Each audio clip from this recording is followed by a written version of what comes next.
हर एक 144 साल में लगने वाला महाकुंभ मेला अपने शिखर पर था। हरिद्वार, प्रयागराज, उज्जैन और नासिक में से इस बार प्रयागराज में इसका आयोजन हो रहा था। गंगा, यमुना और अदृश्य सरस्वती के संगम पर आस्था का जनसैलाब उमड़ा था। लाखों श्रद्धालु दूर दूर से आए थे, कोई पुण्य अर्जित करने, कोई आध्यात्मिक शांति की खोज में, तो कोई मोक्ष की आस में। चारों तरफ साधु संतों के अखाड़े बसे थे। हर जगह मंत्रोच्चार की गूंज थी। धूप और चंदन की खुशबू वातावरण को पवित्र बना रही थी। नागा बाबाओं के समूह, अघोरियों की तपस्या, कथावाचकों के प्रवचन, महाकुंभ आध्यात्मिक ऊर्जा से ओतप्रोत था। इसी भीड़ के बीच एक रहस्यमयी व्यक्ति दिखाई दिया। वह पारंपरिक भारतीय वेशभूषा में नहीं था, बल्कि एक लंबा सफेद चोगा पहने हुए था। उसकी दाढ़ी लंबी थी, सिर पर सफेद टोपी थी और हाथ में एक छोटा कुरान था। उसने चारों ओर नजर दौड़ाई, फिर किसी को खोजने के उद्देश्य से आगे बढ़ गया। संगम तट पर पहुंचते ही उस रहस्यमयी व्यक्ति की नजरें तेजी से साधुओं के बीच किसी खास चेहरे को खोज रही थीं। वह एक पाकिस्तानी मौलवी था, जिसने इस महाकुंभ में आने का निर्णय किया था। मौलवी का नाम रहमत अली था और वह खास उद्देश्य से यहां आया था। उसने कई बार सुना था कि भारतीय अघोरी और तांत्रिक सिद्ध पुरुष होते हैं जो अलौकिक शक्तियों से संपन्न होते हैं, लेकिन उसके लिए यह सब केवल अंधविश्वास था। वह इन सबको झूठा साबित करने की मंशा से यहां आया था। चलते चलते वह नागा साधुओं के शिविर के पास पहुंचा, लेकिन वहां उसे अपनी मंजिल नहीं मिली। फिर अचानक उसकी नजर एक घने पीपल के नीचे बैठे अघोरी पर पड़ी, जो ध्यानमग्न था। रहमत अली उस अघोरी की ओर बढ़ा। वह एक काले वस्त्र में लिपटा हुआ था। उसका पूरा शरीर भस्म से ढका हुआ था। उसकी आंखें बंद थीं और वह किसी गहरे ध्यान में लीन था। मौलवी उसके करीब जाकर खड़ा हो गया। कुछ पल चुपचाप देखने के बाद उसने कहा, तुम लोग अपने आप को सिद्ध पुरुष कहते हो, लेकिन असली शक्ति तो सिर्फ अल्लाह की है। अघोरी ने कोई उत्तर नहीं दिया। वह वैसे ही ध्यान में बैठा रहा, जैसे मौलवी का कोई अस्तित्व ही न हो। यह मौलवी को चिढ़ाने के लिए काफी था। वह जोर से कुरान की आयतें पढ़ने लगा ताकि अघोरी की साधना भंग हो जाए, लेकिन अघोरी ने फिर भी कोई प्रतिक्रिया नहीं दी। इस अघोरी का नाम भैरवनाथ था। वह पिछले 10 वर्षों से इस पीपल के नीचे बैठकर साधना कर रहा था।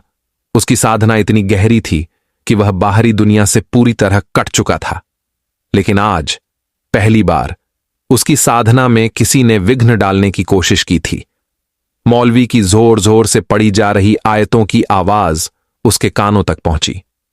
कुछ देर तक उसने ध्यान भंग नहीं होने दिया, लेकिन जैसे जैसे आयतें तेज होने लगीं, वह धीरे धीरे अपनी चेतना वापस लाने लगा। फिर अचानक उसकी आंखें खुलीं।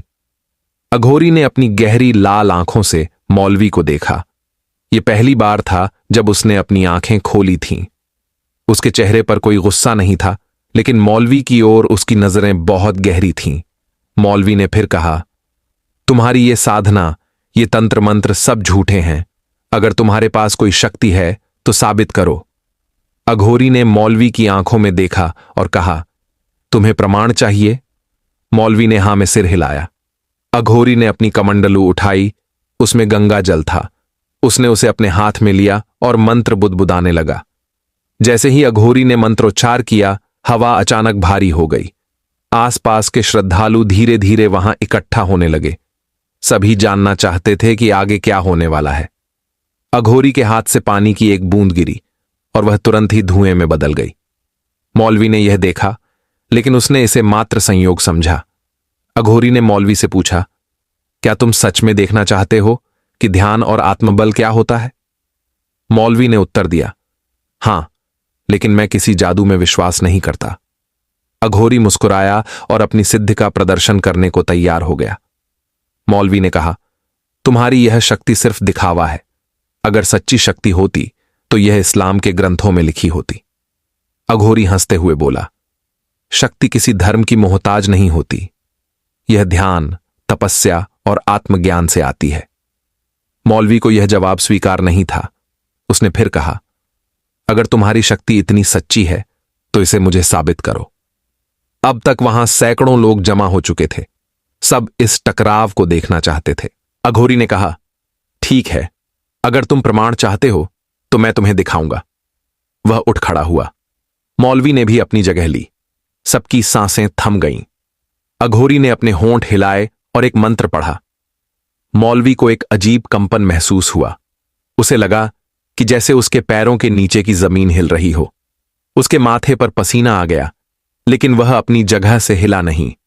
अघोरी ने गंगा से एक लोटा पानी लिया और उसमें देखते हुए कुछ बुदबुदाया।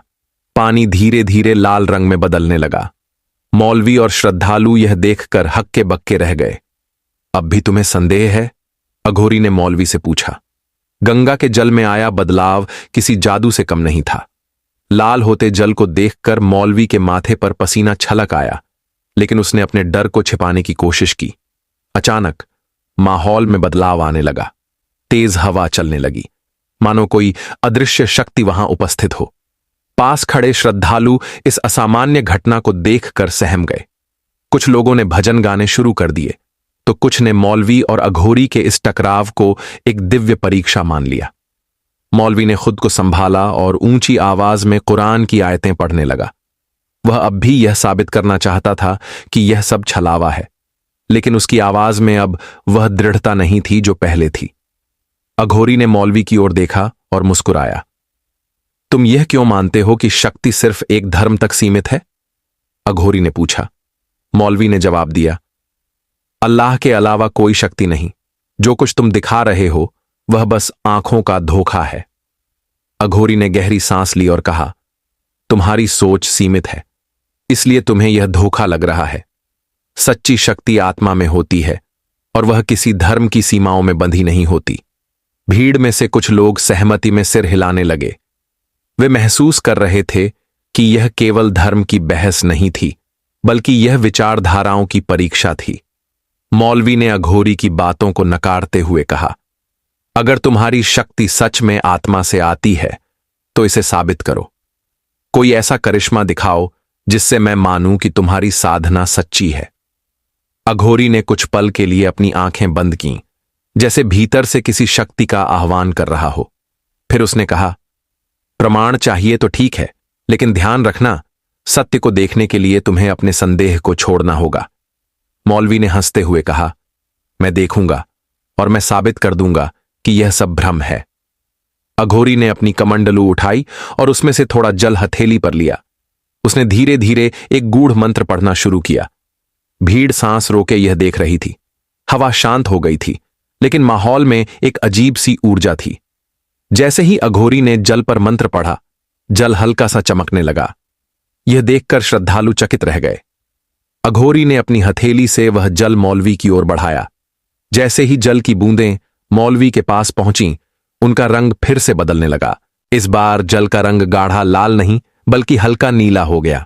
यह देख मौलवी के चेहरे पर अविश्वास के भाव थे। उसने अपने हाथ आगे बढ़ाए और कुछ बूंदें अपनी हथेली पर लीं। जल उसकी हथेली में जाते ही सामान्य हो गया। मौलवी ने उसे सूंघा, चखा और फिर कहा, यह बस पानी है, इसमें कुछ नहीं। लेकिन भीड़ अब अघोरी की सिद्धियों पर विश्वास करने लगी थी। श्रद्धालु फुसफुसाने लगे।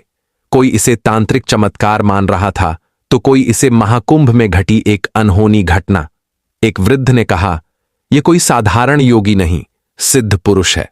दूसरा बोला, परमात्मा की लीला अपरंपार है, यह घटना हमें कुछ सिखाने के लिए हो रही है। मौलवी ने भीड़ की बढ़ती आस्था को देखा और उसे रोकने के लिए एक और चाल चली। मौलवी ने फिर से ऊंची आवाज में आयतें पढ़नी शुरू कर दी, लेकिन इस बार कुछ अजीब हुआ। उसके हाथ अनजाने में कांपने लगे। यह एक हल्का सा कंपन था, जिसे केवल वही महसूस कर सकता था। उसकी आवाज भी पहले जैसी स्थिर नहीं थी। मौलवी ने खुद को मजबूत बनाए रखा, लेकिन अब वह निश्चित रूप से असहज महसूस कर रहा था। अघोरी ने मौलवी को देखा और शांति से कहा, यह कोई जादू नहीं है, यह ध्यान की शक्ति है, जिसे वर्षों की साधना से पाया जाता है। मौलवी ने अपनी हथेली को घूरा, जो अब भी थोड़ा थोड़ा कांप रही थी। उसे समझ नहीं आ रहा था कि यह उसके भय का परिणाम था या कोई अलौकिक शक्ति काम कर रही थी। अब तक मौलवी ने जो भी सोचा था वह धीरे धीरे बदल रहा था। उसे एहसास हो रहा था कि यह अघोरी कोई साधारण व्यक्ति नहीं था, लेकिन उसका अहंकार उसे सच स्वीकार करने नहीं दे रहा था। उसने अपनी हथेली को कसा और खुद को शांत करने की कोशिश की। अघोरी ने कहा, तुम्हें अभी भी संदेह है? मौलवी ने कोई उत्तर नहीं दिया, लेकिन उसका चेहरा सब कुछ बयां कर रहा था। मौलवी ने अपनी आंखें बंद की और गहरी सांस ली। उसके भीतर एक द्वंद्व चल रहा था। क्या वह सच में अब भी इसे अंधविश्वास माने या जो कुछ उसने देखा उसे सत्य स्वीकार करे? भीड़ अब मौलवी के उत्तर का इंतजार कर रही थी। अघोरी मुस्कुराया और कहा, सत्य को स्वीकार करने में कोई बुराई नहीं। जो सही है वही परमात्मा का रूप है। मौलवी ने अपनी आंखें खोलीं। उसकी आंखों में अब वैसा कठोर भाव नहीं था जो कुछ देर पहले था। महाकुंभ का माहौल धीरे धीरे शांत होने लगा था। अब बस यह देखना बाकी था कि मौलवी अपने अहंकार को छोड़कर सच्चाई को स्वीकार करता है या नहीं। मौलवी की आंखों में अब संशय कम हो रहा था, लेकिन उसके मन में अभी भी एक आखिरी द्वंद्व चल रहा था। भीड़ भी पूरी तरह शांत नहीं थी। तभी वहां खड़े एक बुजुर्ग श्रद्धालु ने मौलवी की ओर देखा और कहा, बेटा, आस्था किसी एक धर्म, संप्रदाय या पंथ की बपौती नहीं होती। यह तो बस अनुभूति है। सत्य किसी किताब में नहीं बंधा होता, वह अनुभव से जाना जाता है। मौलवी ने बुजुर्ग की ओर देखा, फिर अघोरी की ओर। अब वह समझ चुका था कि उसकी सोच सीमित थी। अघोरी ने मौलवी की आंखों में देखते हुए शांत स्वर में कहा, अब भी तुम्हें संदेह है? क्या तुम्हें नहीं लगता कि तुम सत्य को देखने से खुद को रोक रहे हो? मौलवी के चेहरे पर संघर्ष साफ झलक रहा था। उसने अपने जीवन में हमेशा यही सीखा था कि उसके धर्म के अलावा और कोई सच्चाई नहीं है, लेकिन आज जो उसने अपनी आंखों से देखा वह उसकी मान्यताओं को हिलाने के लिए काफी था। भीड़ भी सांस रोके इस क्षण का इंतजार कर रही थी। क्या मौलवी अपने विचारों को बदलेगा? क्या वह स्वीकार करेगा कि संसार की शक्तियां केवल एक धर्म तक सीमित नहीं है? मौलवी ने अपनी आंखें नीची कर लीं। उसके भीतर एक भयंकर युद्ध चल रहा था। क्या मैं गलत था? उसने मन ही मन सोचा, लेकिन साथ ही उसका अहंकार उसे रोक रहा था। वह इतने वर्षों से जिस पर विश्वास करता आया था, उसे इतनी आसानी से कैसे छोड़ सकता था? वह भीड़ के बढ़ते दबाव को महसूस कर रहा था। कुछ लोग अब भी उसकी प्रतिक्रिया का इंतजार कर रहे थे। कुछ पल की चुप्पी के बाद मौलवी ने सिर उठाया और अघोरी से पूछा, अगर यह शक्ति किसी धर्म की नहीं बल्कि आत्मा की है तो तुमने इसे कैसे प्राप्त किया? अघोरी मुस्कुराया। यह प्रश्न उसे चौंकाने वाला नहीं था। उसने उत्तर दिया, यह शक्ति किसी चमत्कार से नहीं आई। यह वर्षों की तपस्या, ध्यान और आत्म अनुसंधान का परिणाम है। इसे पाने के लिए किसी ग्रंथ की आवश्यकता नहीं बल्कि स्वयं को जानने की आवश्यकता होती है। मौलवी सोच में पड़ गया। यह उत्तर उसकी अपेक्षा से अलग था। भीड़ में खड़े लोग अब महसूस कर रहे थे कि कुछ बड़ा परिवर्तन होने वाला है। कुछ लोगों ने मौलवी के चेहरे को पढ़ने की कोशिश की। क्या वह इस सत्य को स्वीकार करेगा? अघोरी अब भी शांत था, जैसे उसे पता हो कि सत्य को छिपाया नहीं जा सकता। सत्य को केवल स्वीकार करना होता है। मौलवी की सांसें तेज हो गई थीं। उसे अब अपने भीतर की जंग को खत्म करना था। मौलवी ने पहली बार खुद से पूछा, क्या मेरी सोच अब तक गलत थी? क्या मैंने सिर्फ वही सच माना जो मुझे सिखाया गया? यह सवाल आसान नहीं था। एक पल में पूरी जिंदगी की धारणाएं बदल नहीं सकती, लेकिन आज पहली बार उसने अपने विश्वास पर सवाल उठाया था, और यही पहला कदम था किसी नई सच्चाई की ओर। अघोरी ने मौलवी के मन की स्थिति को भांप लिया। तुम्हारे भीतर जो संघर्ष है वह अच्छा संकेत है, अघोरी ने कहा। यह दिखाता है कि तुम सत्य को महसूस कर रहे हो, लेकिन उसे स्वीकार करने के लिए तुम्हें अपने अहंकार को त्यागना होगा। मौलवी ने गहरी सांस ली। यह आसान नहीं था, लेकिन शायद यही सच्चाई थी। गंगा किनारे खड़े लोगों ने यह महसूस किया कि वे किसी ऐतिहासिक क्षण का हिस्सा बन रहे हैं। यह केवल एक मौलवी और एक अघोरी की बहस नहीं थी। यह विचारधाराओं की परीक्षा थी, और शायद यह इंसान के भीतर के सत्य की खोज का प्रतीक था। मौलवी अब पहले जैसा नहीं था। उसके चेहरे पर संघर्ष कम हो रहा था। कुछ देर की गहरी सोच के बाद मौलवी ने पहली बार एक बड़ी बात स्वीकार की। आज मैंने जो देखा वह मुझे यह मानने पर मजबूर कर रहा है कि शक्ति केवल एक धर्म में नहीं होती, यह आत्मा से जुड़ी होती है। भीड़ में से कुछ लोगों ने ताली बजानी शुरू कर दी। यह बदलाव का प्रतीक था। अघोरी ने मौलवी की ओर देखा और मुस्कुराया। सत्य को कोई रोक नहीं सकता, अघोरी ने कहा। जब तुम उसे देखने लगते हो तो तुम्हारा भ्रम स्वयं मिट जाता है। गंगा के तट पर यह घटना केवल एक बहस नहीं थी, यह एक चेतना का जागरण था। मौलवी ने पहली बार सिर झुकाया। अहंकार हार गया था और सत्य की विजय हुई थी। दोस्तों, अगर आपको यह कहानी पसंद आई हो तो वीडियो को लाइक करें और हमारे चैनल को सब्सक्राइब करें ताकि ऐसी और कहानियां आप तक पहुंचती रहें। जय हिंद, जय भारत।